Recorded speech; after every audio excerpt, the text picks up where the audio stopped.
All right, guys. Well, welcome. Thank you all for coming. I can tell you this week is like the perfect week to have this workshop for you guys because on an office level, we've had one pretty crazy, pretty chaotic week when it comes to the things we were faced with and the stresses we had to go through and the decisions we had to make, and then ultimately to just move forward through it. And so in the small business world, if you guys are small business people, this is a great book.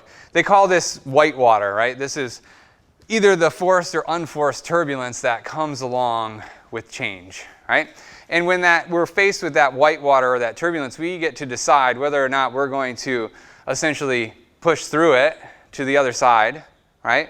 Or if we're going to retreat to a calmer water, right?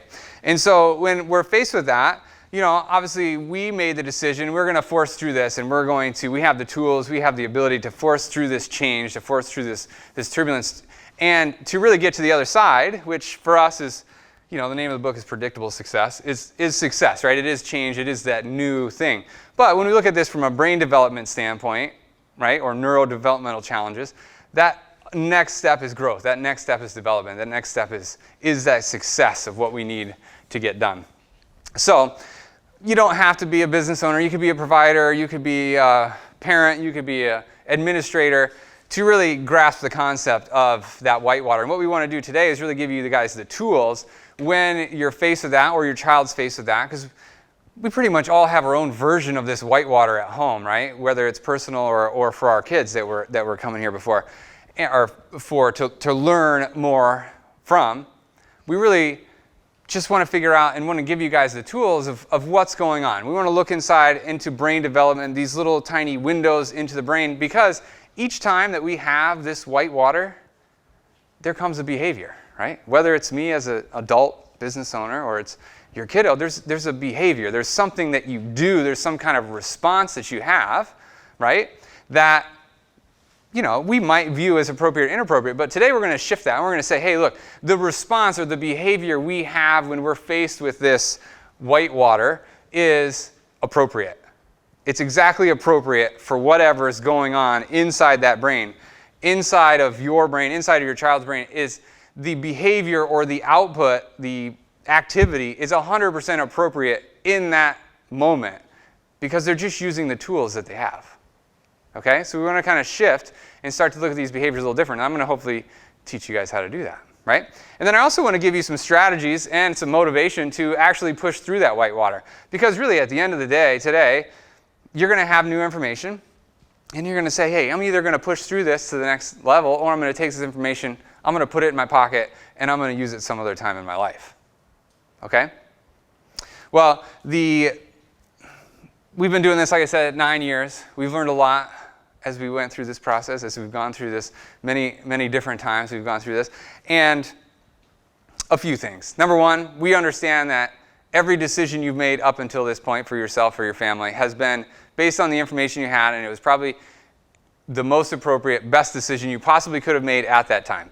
So we're not here to make anybody feel guilty, make anybody feel bad, make anybody feel like they've screwed something up, right? We're just here to give you the information to say, hey, look, now that I have this new information, I might make different decisions or I might change this path. Because honestly, most of you are probably here because you want some advice or some information on that new path, right?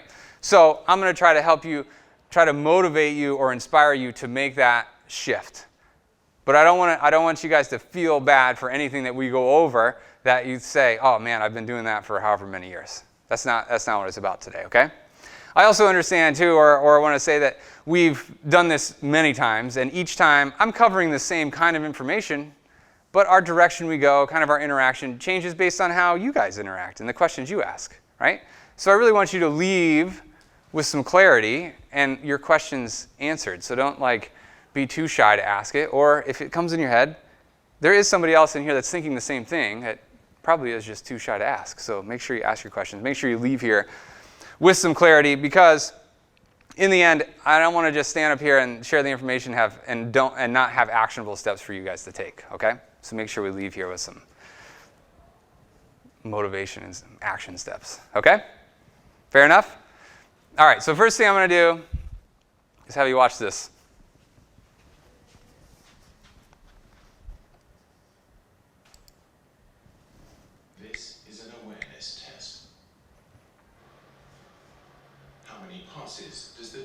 white neck.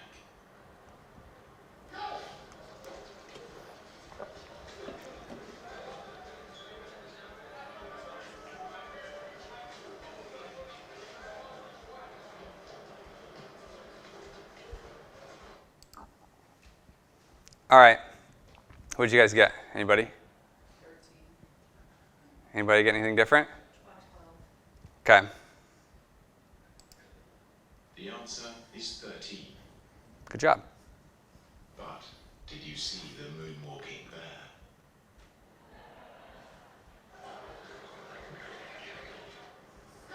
I'll help you.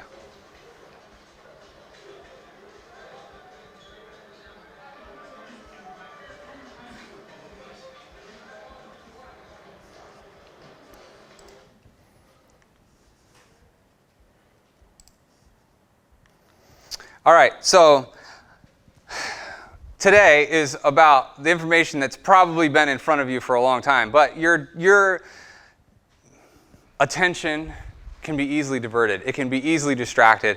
So the things I share with you today they're not all brand new, and maybe you've heard them before, but you haven't really had the knowledge or feedback from someone to actually pay attention to some of these things, and you've maybe looked at them through a little different lens. So today it's about, hey, what's in front of us, what are the facts, and shifting kind of that lens we look through, okay? Now, this is the, slide that everybody puts up here and says, okay, these are all my accomplishments or whatever. This is why I'm standing up here in front of you. So that's me, okay? The first two are certainly my favorite roles, but that's what I get to do every day, okay? But I'm also going to flip the script a little bit, and I want to tell you a story. I want to tell you a story about this kid of a slightly different era, okay, where he was, much like a lot of the kids that you guys are probably here to learn about. And this kid, he had some challenges, and was pretty much every day going to daycare or elementary school crying, right? Couldn't really handle that change, that drop-off, the ability to adapt from home to school, which led to the inability to really make friends and socialize. So then he used to make up stories so that he would try to get some friends, right? Or he used to do things in the classroom to just get some attention because he didn't really have the ability or the social skills to make these friends. Now, if we pause that for a second and we say, maybe I've been at this appointment. We've all probably been in an appointment somewhere where we essentially lost hope, right? We've heard this story before. We've been in this situation before, so we say, hey, I need some help. I go somewhere, and the doctor might say, hey, you have a diagnosis of XYZ. Here's the script. Here's a list of people. Good luck. And that's it. So in that moment, you lost hope. But you didn't necessarily give up, or you wouldn't be here right now looking for more information and actionable steps. So my goal here is to help you guys restore that hope, right? Because they're going to say, hey, here's a script, or here's this. He'll grow out of it. All right, so this little kid, back to the story, did grow out of it, right? And he just grew into someone who never cried and never had any emotion. Well, he had some emotion, but that would be yelling at umpires or refs during sporting events, or hitting or throwing stuff at his older sisters, right? Or just making up stories and creating situations to try to gain some kind of relationship or some kind of a social interaction, okay? Well, he grew out of that too, okay? And into an adult, which you can probably figure out, this is me, right? I still have some of these same kinds of challenges. I still deal with this stuff. But you know what? It took me till my mid-30s to figure out how to make it through this, how to get to a point where I didn't have to make up a story, or I didn't have to cry to get attention. I didn't have to break a Nerf bat over my sister's leg or throw a dart at her, a metal dart at that.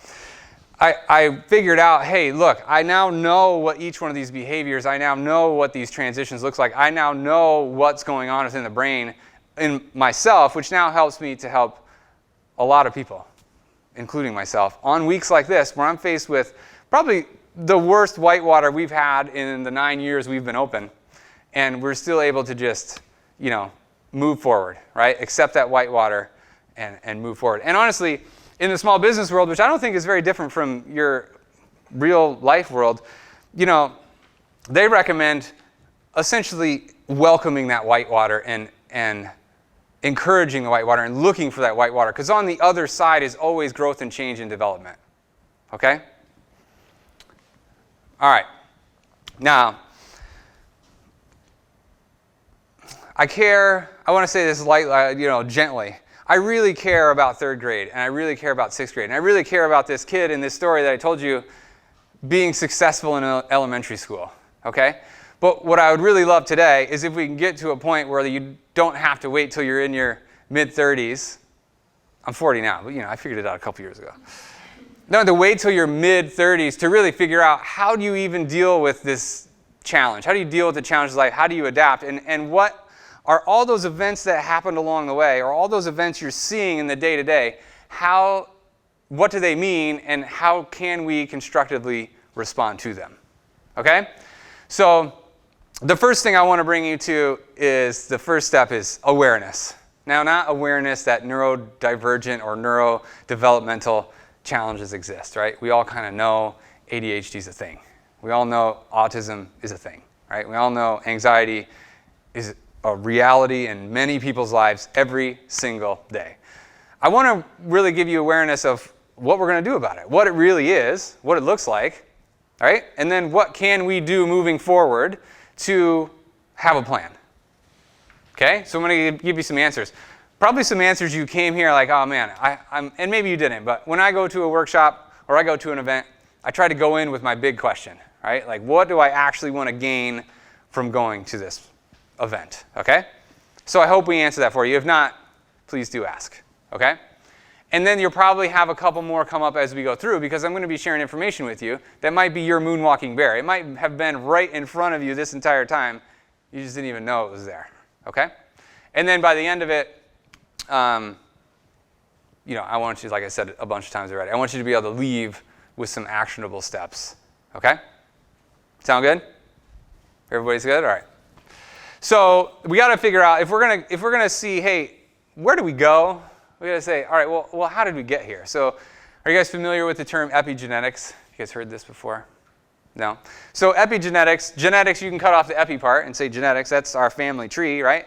And epi is the environment part of it. So this is how our environment and our genetic tree kind of come together, right? So how we respond to the environment we're in.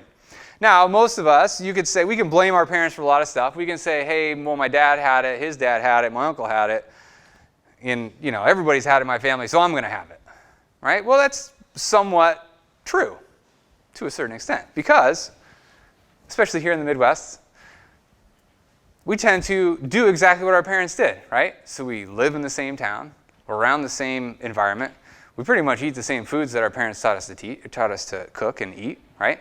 We developed our desire or our taste, like what we liked, early on in life. Okay, and so we just keep doing it. So then we just repeat that year and that food and that event and that town and all those things. We just keep on doing it.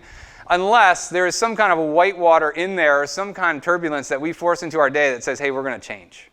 We're going to change this family tree. So we actually have the ability to change and positively or negatively affect the next 3 to 11 generations by what we decide to do right now. Okay, because we get to pass that on. We get to teach our kids that. They get to pass that on. And then it continues down that. Because they might just do exactly, right, what their parents did, which would be hopefully great. And then, yeah, obviously lifestyle plays a role in the whole process. So we're, like I said, again, nothing's wrong that we've done up to this point. We're just going to say, hey, how do we move forward here? So the real question, as we kind of move through the process here, is there's stress in our life. There's stress in every one of our lives. It's not just office stress with new software and staff changes and all kinds of stuff like that. It's our physical stress. What are we doing with our body? It's our emotional stress. What are we surrounded by? Who's our support staff, right? What's happening in the world? That's a big one right now, okay? And then chemical stress. What are we putting into and onto the body? Now, all three of those behave very similarly, right? Your body doesn't say, oh, this is a certain type of stress. Let me respond a certain way. The body responds to all of those as a stress response. It shifts the nervous system into a stress response that most of the time is designed to just be in a short period of time. And if it's too long, now it starts to negatively impact your health. If we don't do anything to address these stresses so that we are adapting better to them, that's where the problem lies. Okay? So then the real question is, when we look at the statistics of the new normal of the reality of today, there's 1 in 4 on medications, there's 1 in 10 have asthma, 1 in 10 have ADHD, and then the numbers kind of vary on autism spectrum disorder. But the real question is, what about the other 41? How come 41 don't have it and 1 does? How come 9 have it or don't have it, but 1 does? And the answer to that is super complex, but really comes down to how well is the system adapting and what can we do to help anybody, even in this situation, adapt better. Okay? So we need to understand it first, get the path forward, and take those action steps. All right? So then you say, okay, well, this is a chiropractor standing up here, right? I did say that in the first slide, yeah. So why is a chiropractor the person doing this presentation? Like, I saw it was Dr. Travis. I didn't know he was a chiropractor. But there's a chiropractor standing up here. Well, it really comes down to nervous system function. Just like we just said, the ability of the nervous system to adapt. So Bruce Lipton, not a chiropractor. He is an epigeneticist. So he, in his text, essentially says the function of the nervous system is to perceive the environment. Okay, so we got to take in all this information. Then coordinate and the behavior of all other cells. So we've got our senses. Those senses are going to bring in all the information from our environment. We're going to then identify those as, should I be stressed out about this information? Should I be calm about this information? We've got to integrate all of that. We've got to send it out to the body. We've got to create a behavior. So we bring in all this information, and then our nervous system is charged with the job of coordinating that into a behavior. All right, so we talked about this little kid, right? Had some behaviors, had some challenges. We take him to a therapist. Now, this little guy didn't go to anybody. He was 1980, 1990s. I just got the 1990 version of parental discipline. It's fine. Well, there's a big change now. Now, we have electronics, right? When I was home by myself, I didn't have an iPhone. I had a Nintendo, but no matter how many times I blew into the game, it never actually worked. So I literally just played catch with myself in the yard, or I rode my bike 6 miles to my neighbor's house, and I moved. I did things, okay? But now, when we look at the behavior, if we have a behavior, we go to someone, right? We're going to go to therapy office. We're going to go to OT. We're going to go to speech. We're going to go to counselor. We're going to go somewhere, and we're going to walk in there, and we're going to say, hey, I've got this behavior. This is a problem. I need this behavior to go away. Okay? It's true. We have a behavior, but from before today, we're looking at this behavior as, oh, this is a problem. I need to fix this problem. Well, let's take a step backwards. If we have a behavior, where did that behavior come from? It came from our perception of our environment, right? So if we're perceiving all this and gathering all this information through our nervous system, we better make sure that nervous system is functioning as well as it possibly can, right? Well, that's what I do. That's what a chiropractor does. So we've got this behavior. Is this behavior on the input side or the output side? It's probably on the output. The behavior is the output, right? Yeah, okay. So we're all on with that. So we've got a behavior, we want to fix it, so we go in, we go to a professional, and this isn't wrong, this is a key part of the puzzle. But we go into a professional and we say we have to get rid of this behavior. And so through other behaviors, we try to train this behavior out of the person, the child, the adult, whatever. We're going over here to the behavior and we're saying, all right, let's change this through other behaviors. Instead of, most of the time, saying, okay, well, where's this behavior coming from? What is this system perceiving that is causing this type of output, this type of behavior? So most of the time today, right now, most of us, when we have this challenge, we start with the output. Would it make sense to you if maybe someone on the team should work with the input? Because the outputs are, we have that team. Most of us, when they come to me, that team's already built for most people, unless they came to our workshop. first. Now, the input side, I'm on the input side, right? Chiropractic on the input side. Someone working with the nervous system is on the input side. It doesn't replace the output side. It says, hey, look, we better build a team. We better have somebody working on how that nervous system, how that body, how that person is perceiving and accepting and integrating those senses, that information, and working on how it's coordinating the behavior. And then, hey, we can incorporate some new behaviors. That's awesome. That's perfect. Okay? That's really where we want to get. And we're going to look at, like I mentioned earlier, we're going to look at each one of these behaviors as absolutely appropriate and as a window into the developing brain. Okay? So as we go through, I'm going to break down brain development. I'm going to give you we're going to go kind of detailed, but we're going to be a little bit of an overview, and then we'll kind of break it down a little bit more. And really, I want you guys to absorb the big picture. And then at the end, I'm going to help you guys draw a little tiny picture. So when somebody says, hey, what'd you learn when you went there? You have this, 3-minute picture to draw. And it's really great. And you don't have to be an artist, because I'm certainly not an artist, and I can draw it, okay? So as we go through brain development, we're born, it's all about survival, right? It's all we need to do. As a newborn baby, we just have to survive, right? So we have a lot of these primitive reflexes in there. And then our brain, as we know already, becomes more sophisticated, right? We are able to communicate and touch things and eventually function like we do. Okay? Well, throughout that process of brain development, we might have some events or some stress that interrupt but don't stop development. They're going to leave a little mark. They're going to leave this little gap. Okay?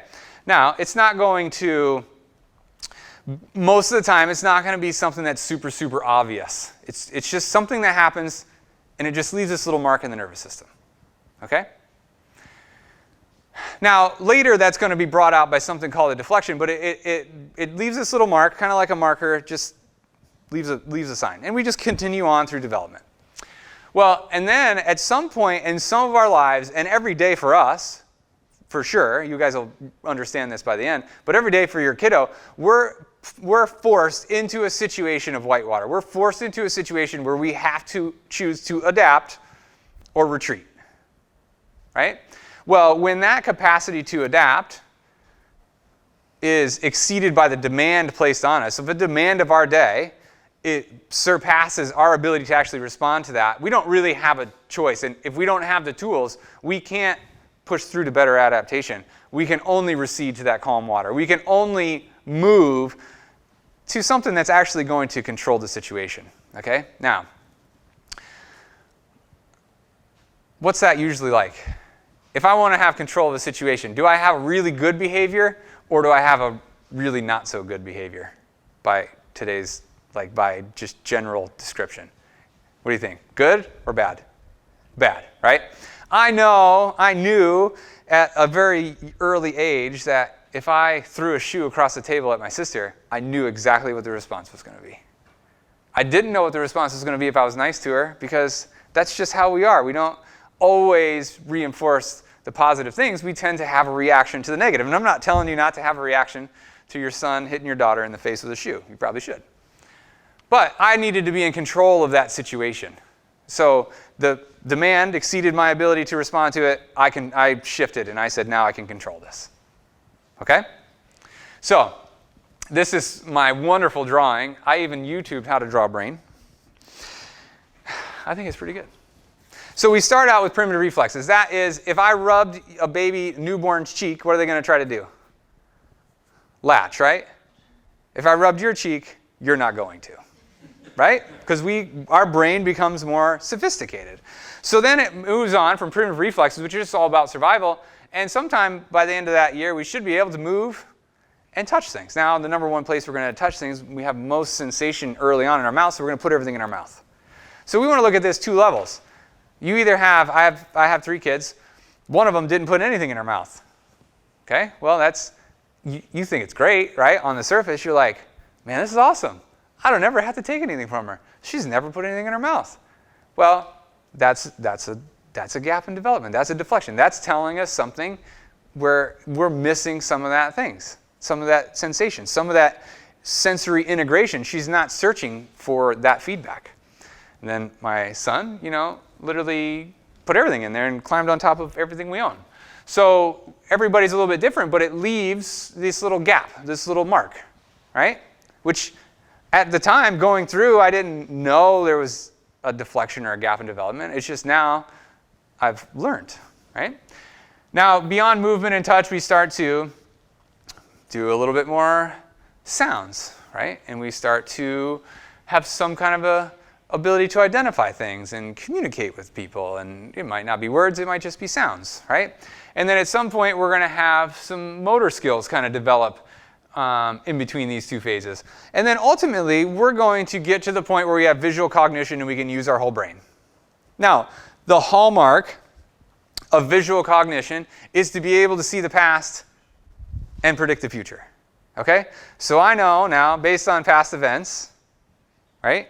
Based on this situation that I've been in a whole bunch of times, I know what the future is.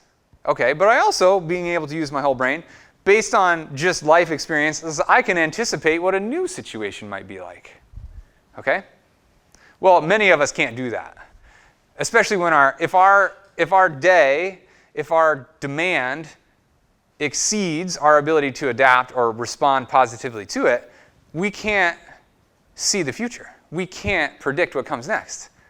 That is literally the definition of anxiety, right? The inability to formulate an idea or a concept or a picture of what comes next, right? We don't know what's happening. We don't feel like we're in control. We have that's the classic definition of anxiety. Now, that might also be what ADHD looks like, right? Because we don't have the ability to adapt or anticipate what's coming next. So if we wanted to be super generic in the diagnosis, more boys are diagnosed with ADHD because they tend to have a hyperactivity component, and most girls tend to internalize it and not have the hyperactivity component. So we're going to just draw a line down the middle, and we're going to say, the girls over here have anxiety. Guess what? They don't do anything for you.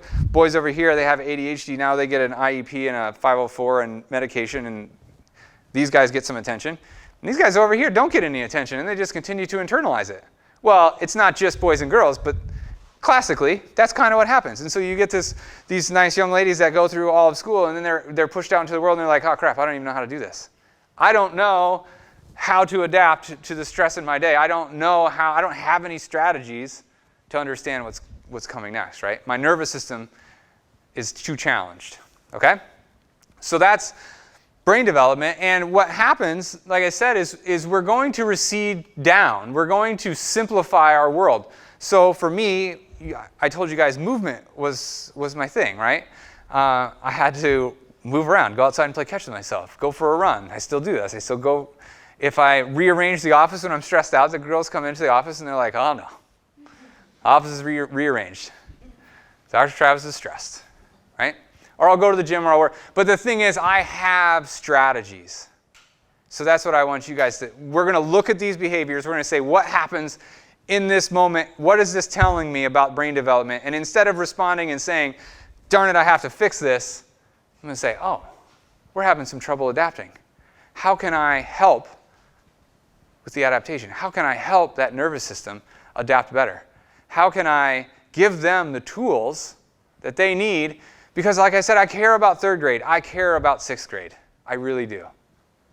But I really, really care that this kiddo that you guys have the tools to be a great functioning adult, to do whatever you want to do without the stress or the inability to adapt stopping you from doing it.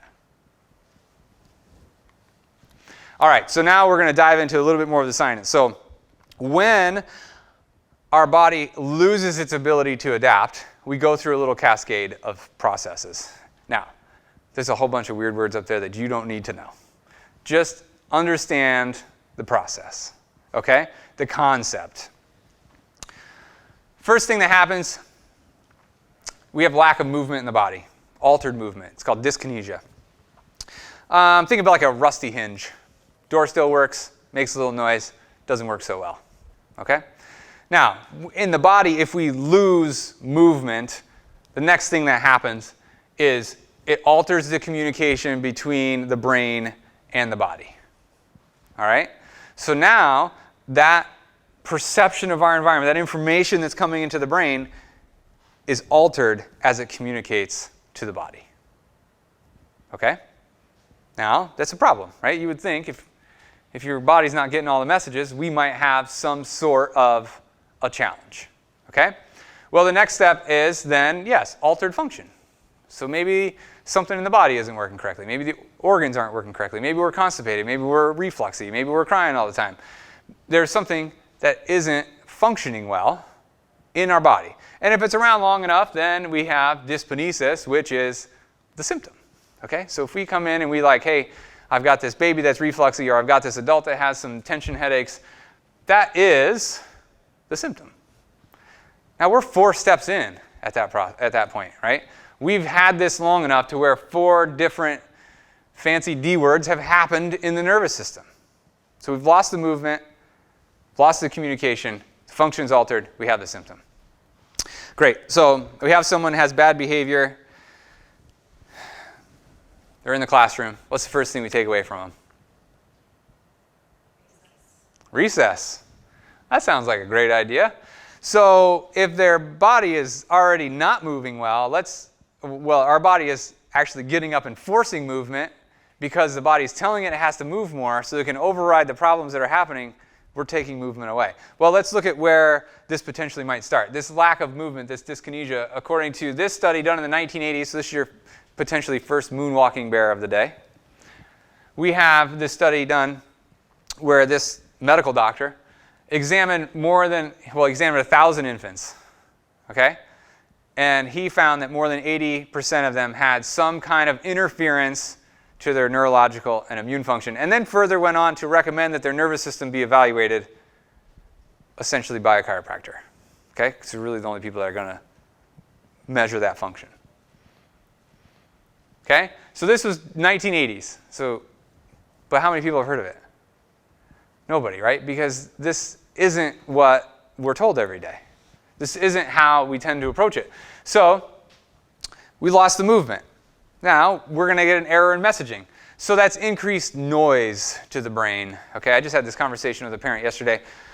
They said, I'm surprised that you could check their temperature behind their ear because they normally don't let anybody touch their head or touch their ears.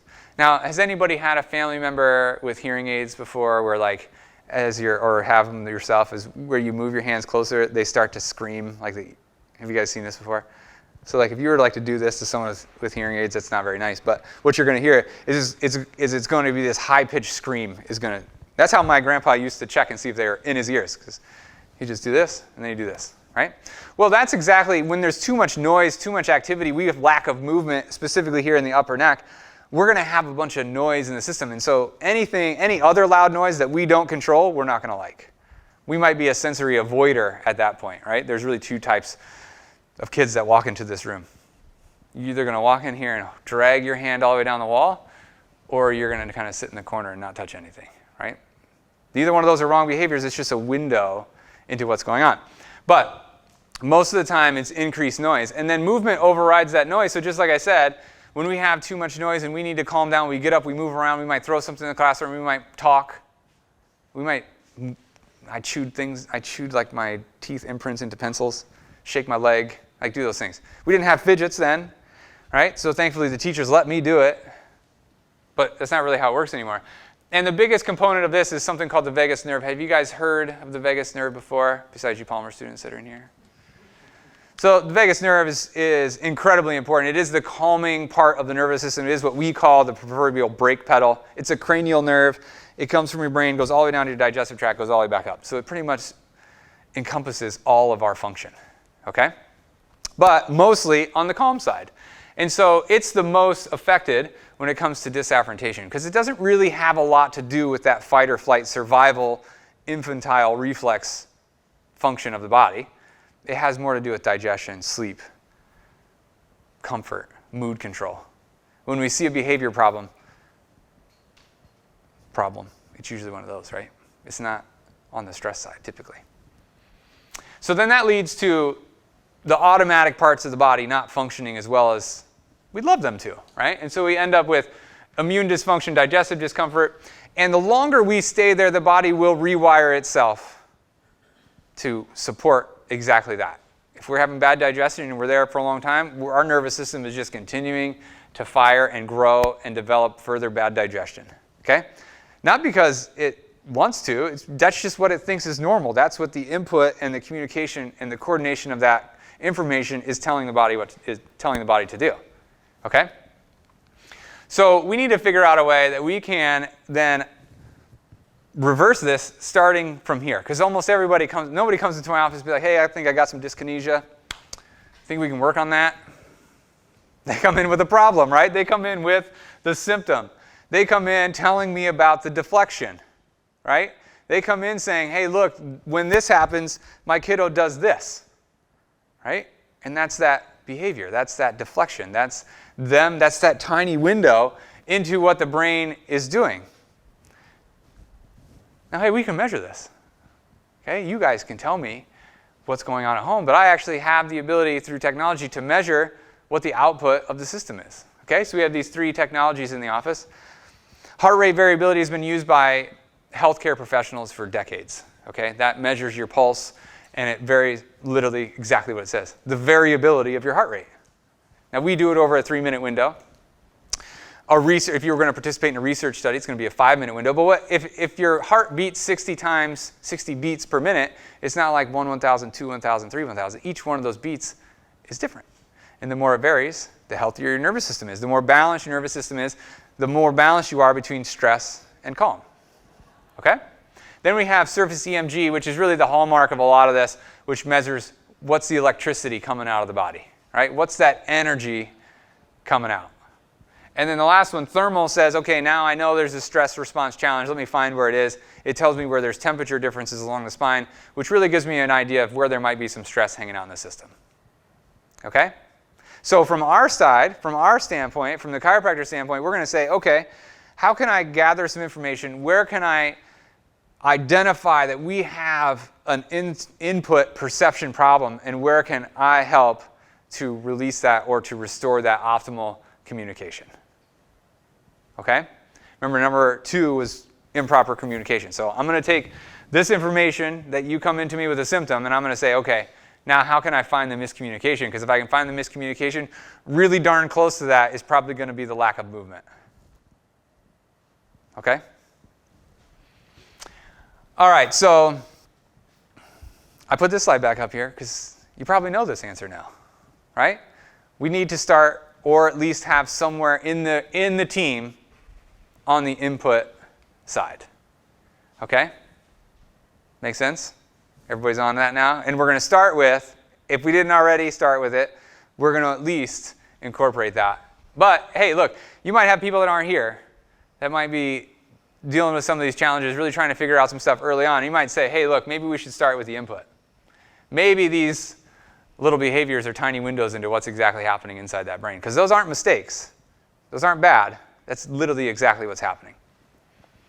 All right, so now this is the easy way to do it. You guys all have paper. You can flip over the QR code if you want to. Somebody says, hey, you went to this workshop. What'd you learn? Or you might say, hey, I went to this great workshop. Let me tell you exactly what I learned. You're going to draw a cup. Okay, that's what this thing is. Now, we've got 3 kinds of stresses we talked about, right? Those are the physical, chemical, emotional. You can write PCE if you want, or whatever you want to write to make sure you remember what it is. Okay, now each one of those is going to add water to this cup. Now, we all deal with stress every single day. The question is, really, how much stress do we start with? Or what's our ability to adapt to that stress from the start?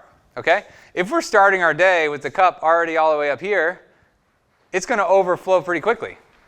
Now, when it overflows, that's an uncontrolled but learned response. You've all seen it, unless anybody's never been in Target with a child. Now, uncontrolled. Doesn't matter what you do in that moment. They're laying on the floor, they're screaming, they're trying to rip the peanut butter off the shelves.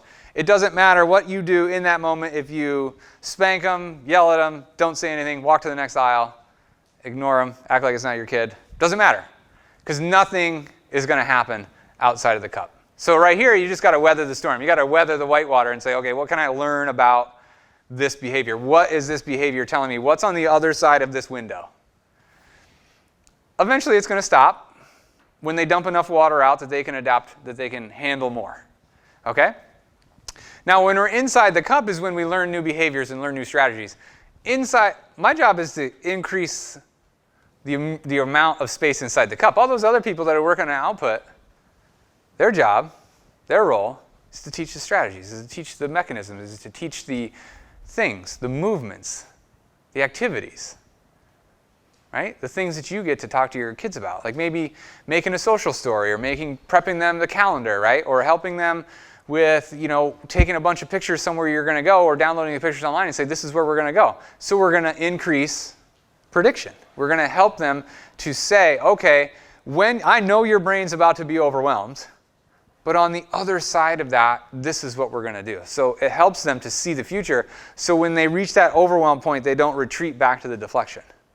Okay, that's all the things you can learn inside here. And that's what counselors are great at, OT is great at. Speech is going to teach them some speaking strategies in here.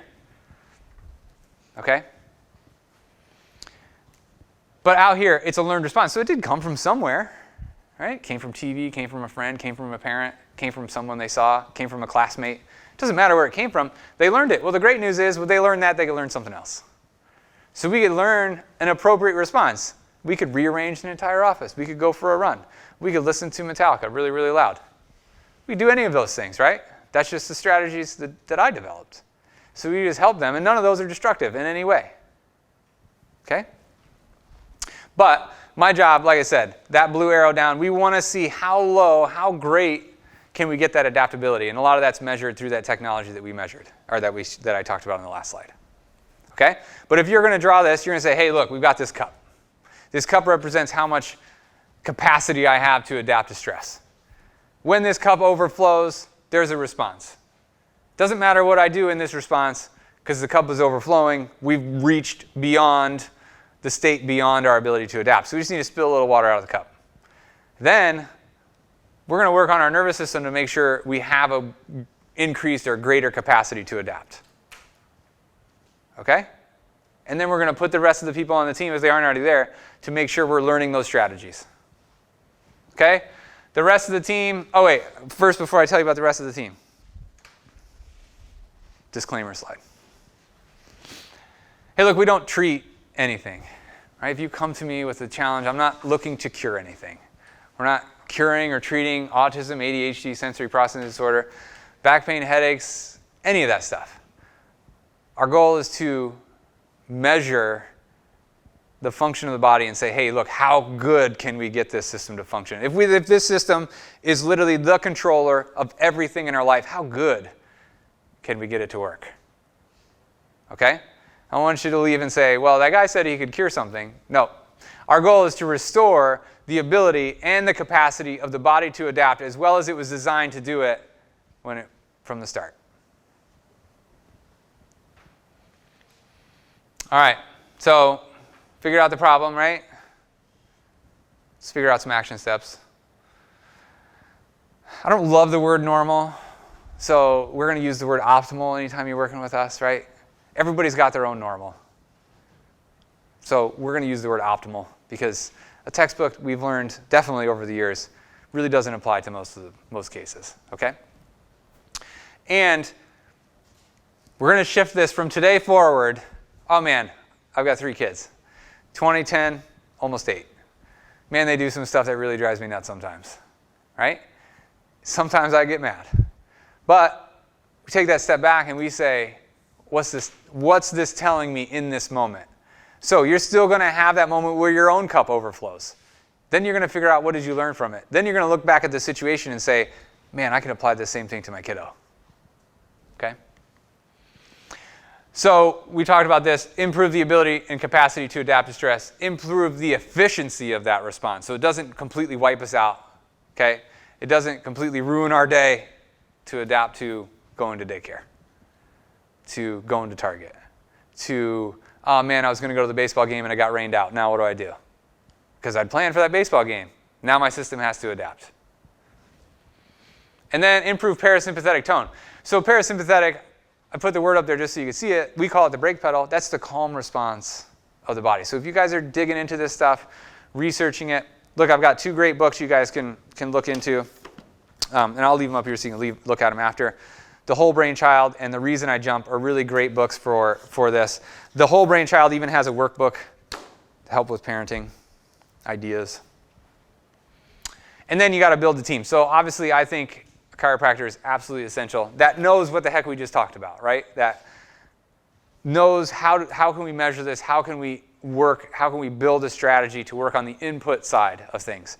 And then you certainly need the rest. You certainly need all these other people, okay, to help with that.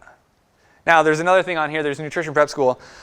I want to be fully transparent on this. I couldn't find like a pediatric nutritionist, okay? So I had to go find this thing. I had to take this class. I had to sign up for this course. I had to sign up for this Nutrition Prep School. So it is something that you have to pay for. I think it's maybe $200 or something like that. Okay, but you go online. I think there's going to be a link in your email that you go and you sign up for that. And it just gives you some ideas of where do nutrients come from, what are some interesting strategies on getting them into your kids' food. Okay? So that's absolutely important. It has to be the team approach. And then, look, our food isn't really whole that much anymore, so we want to say, hey, what can I do to help support the stress load on the body, okay? So I think we should clean up the diet. That's what that Nutrition Prep School helps. Whole foods are great. If you could eat just fresh whole foods, that'd be awesome. And then supplements, we need them to get moving, right? I can still, like, I told you, I still have these same challenges, so I could literally get lost in my phone for like an hour and not know that I was looking at my phone. Because it's going so much faster than my brain, and my brain's going fast, if you haven't figured that out yet or not. So it calms me down, right? It's the only thing moving faster than me, so it calms me down. So get out, get moving, and EMF's a real thing. So if you have a whole bunch of electronics and your kids are you're particularly sensitive to it, there is a supplement for that. It's B vitamins and a whole bunch of other stuff. But you could shut your Wi-Fi off, put your phone in a different room. You certainly could wear blue light glasses if you're working on computers or your kids have to do their work on a computer or a tablet. Okay, a lot of that decreases that overstimulation of the brain. All right, so that's essentially everything. Now, you were given that sheet with the QR code. Now, with that QR code, you're going to get some follow-up because I just talked for almost an hour, pretty fast. A lot of information. So it's going to follow up. There's going to be some local people in there. There's going to be just some follow-up about like that diagram and just a handful of things just for some clarity. You certainly could respond to any of those. We do virtual consultations in our office. They're free. It's great when you come from here because it's a really quick conversation. It's like, all right, what are we dealing with? What's our goals? Where do we start? Okay? Now, certainly not everybody's going to leave here and say, hey, look, I want to go work with Dr. Travis. I think this is something I need to add in here. So, this is something you can literally just put in your pocket and say, hey, I now have a better understanding of exactly what behaviors look like. And next time this happens, I'm going to take a step back and I'm going to learn. And if you guys could do that, we've won, right? We've really impacted positively, essentially your next 3 to 11 generations, right? The behaviors we change today are going to be long-lasting. And then ultimately, like I said, everybody comes here from a different station, a different situation, a different whitewater, right? And like I said in the beginning, you probably were in a situation that you lost hope, but you essentially never gave up, right? So that's really my pep talk for you is whatever you decide to do with the information we share, just don't give up through the process because whether you came here for you, for your students, for your kids, they deserve the best and for us to have a great understanding of this. And for us to share this message with as many people as we can. And honestly, that's why we do the workshop is because we learn if I don't share this information with you, you probably will never have known this information. All right. And then the biggest question for you guys is, look, you don't have to do anything, but what happens if we don't, right? What happens if I never would have figured out in my 30s that this is how I move through my whitewater, right? This week probably would have been an absolute disaster. I don't even know if we would have made it through the week. Okay? And so it's a huge, huge skill, I guess, or important part of our life to learn how to get through that whitewater, how to get to the other side, how to grow to that success side. All right, guys, thank you.